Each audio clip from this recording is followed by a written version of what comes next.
अंतिम भाग 4 मौत छुपकर क्यों आती है। अभी तक आपने पढ़ा फौजी सूबेदार ने भूतों को जादुई थैली में बांधकर एक बक्से में बंद कर नहर में छोड़ दिया। अब आगे मौत को फौजी ने थैली में बंद करके नहर में बंद करके। मौत थैली में बंद थी।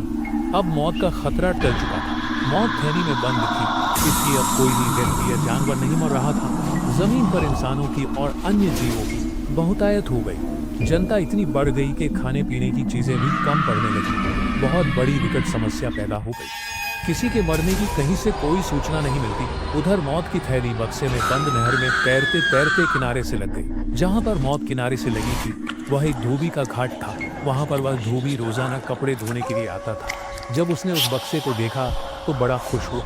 उसने सोचा इस बक्से में कुछ खजाना मिल जाएगा। उसने उस बक्से को अपने पास रख दिया। जब सारे कपड़े धुल चुके तो बक्से को लेकर कपड़ों के साथ अपने घर पहुंचा। घर पहुंचने के बाद धोबी ने उस बक्से को खोला। उस बक्से के अंदर एक थैली और मिली, जिस थैली का मुंह बंद था। धोबी को अभी भी उम्मीद थी कि शायद इसमें कुछ माल हो। इसी लालच में धोबी ने वह थैली खोल दी। धोबी ने जैसे ही थैली खोली, मौत आजाद हो गई। अब मौत ने धोबी को बहुत बहुत धन्यवाद दिया। अब उसे सबसे पहले उस फौजी से बदला लेना था। उसे और कुछ भी नजर नहीं आ रहा था।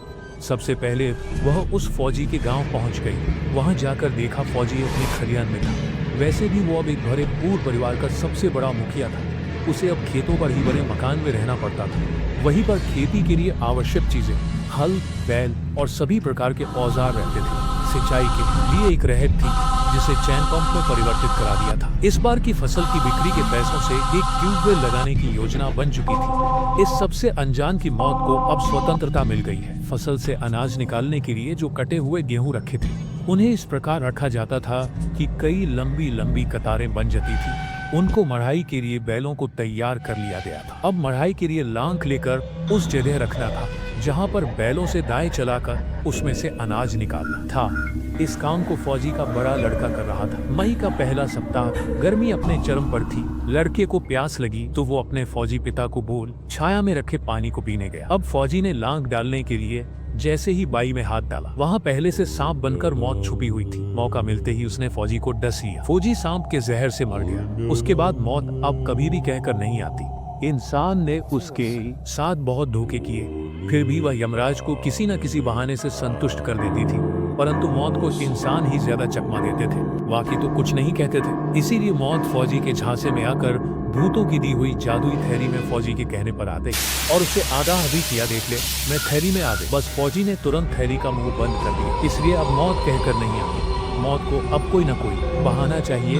अब मौत बिना बहाने की किसी को नहीं आती। हमेशा यही सुना जाता है, फला आदमी का एक्सीडेंट हो गया और मर गया। वो कुएं में गिरने से मर गया। फला आदमी को टीबी थी, मर गया। अनेकानेक कारण होते हैं। अब मौत के पहले केवल एक ही था, मौत आती थी और सांप लेकर यमराज के साथ जाती थी। जैसी सुनी वैसी लिख ली। पाठकों, आपको कैसी लगी यह कहानी? अपना राय कमेंट में जरूर दें।